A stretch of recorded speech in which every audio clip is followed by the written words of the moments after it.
Okay, you guys, I'm going to show you how I make my homemade vegetable stock. So simple, you just put it in either a crock pot or a pressure cooker like this.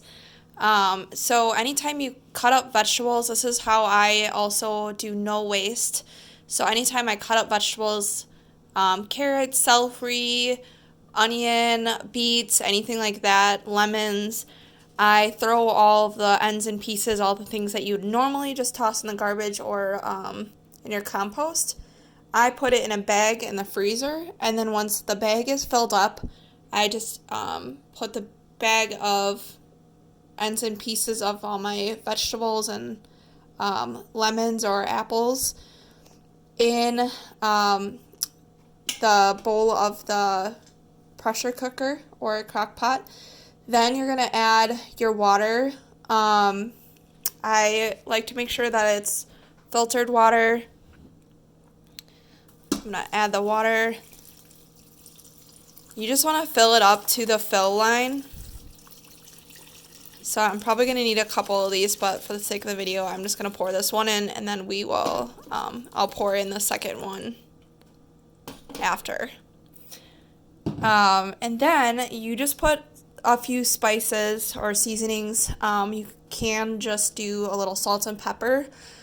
I like to use pink Himalayan salt or like a Celtic sea salt or the brand that's called real salt because it has a lot more minerals in it. This is pink Himalayan sea salt. So I kind of eyeball it, but it's really on taste how much that you like. I would say for a big thing like this, you're probably going to do close to at least a half of a tablespoon of salt. I'm not really sure. So this is kind of how I do it. Just kind of shake and eyeball it. And it's going to seem like a lot, but when it's divided, to me that's a lot, I mean. But when it's divided by like so much stock, it's really not as much as you think. The next regular one, well, first pepper. So pepper we usually want in there too. Pepper can get kind of strong, so usually a little bit less of that. Oops, I just dropped one. 1 second. Okay. The next seasoning or herb that you usually put in stock is bay leaves. I get this one from Thrive Market, but you can find it at any store really.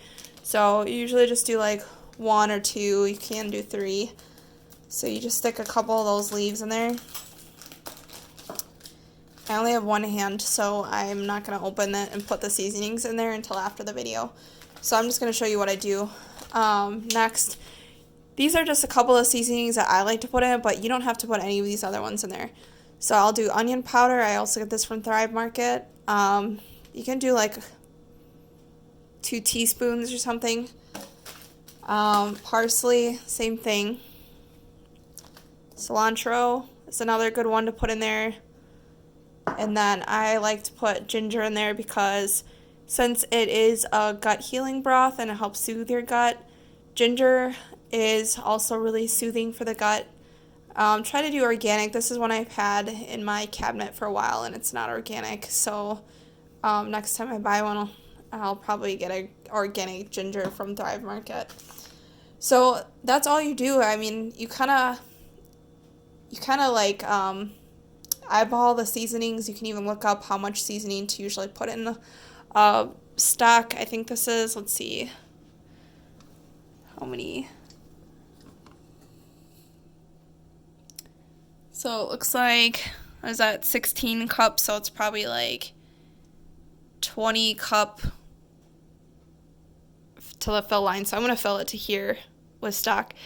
Once you get all your stuff in there then, you just come to the front, and I don't have it plugged in right now, but you're going to press, for this one, you would press preset menu, and you go to soup or slow cook. And they do different times, but generally you want to do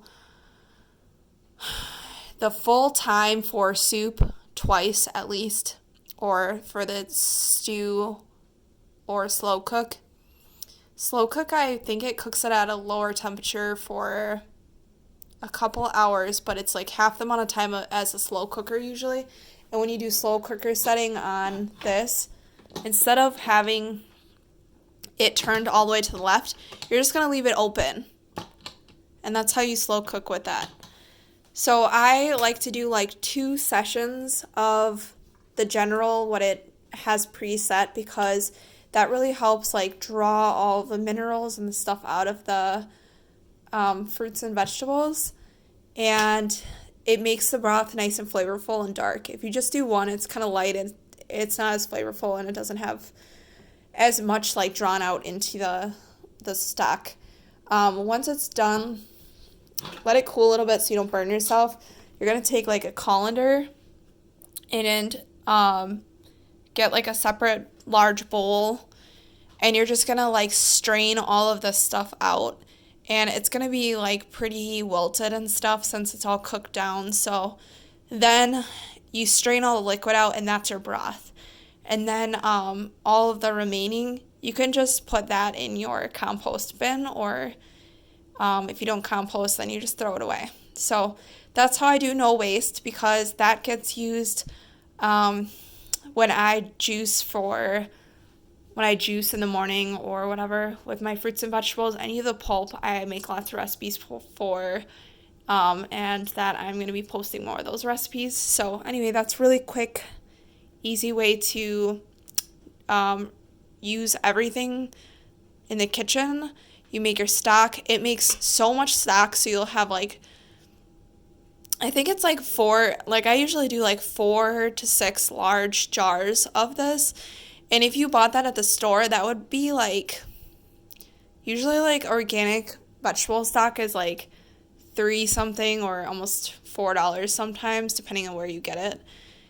And you're getting all that basically essentially free, because you bought all this for your cooking anyway. And now you have like 6 times the amount of stock. So you're saving a ton of money, a ton of resources, you're reusing. And it's just a really great way to just have like gut healing and soothing recipe for the winter and reuse your stuff. So hope you like that. I hope it was okay to understand. I'm going to put the rest of my seasonings in and then put my pressure cooker on and let it sit for a couple hours. So hope that's helpful. All right, bye.